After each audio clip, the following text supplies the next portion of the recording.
এটা হচ্ছে কিশোরগঞ্জ পাগলা মসজিদ। এখানে এসে যে যে নিয়তে দান করে আল্লাহ তার মনের আশা পূর্ণ করে।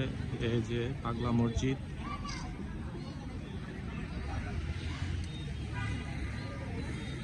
যারা আসতে চান কিশোরগঞ্জ পাগলা মসজিদে এসে আপনার নামাজ পড়বেন, আল্লাহর কাছে 2 রাকাত নফল নামাজ করে দোয়া করবেন, আল্লাহ অবশ্যই আপনার মনের আশা পূর্ণ করবে। ওইদিকে হচ্ছে মহিলাদের নামাজের স্থান।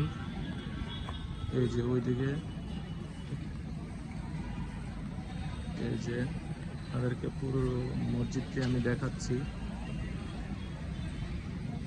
অনেক সুন্দর। এখানে নামাজ পড়লে মনের একটা প্রশান্তি, শান্তি আসে মনের ভিতরে।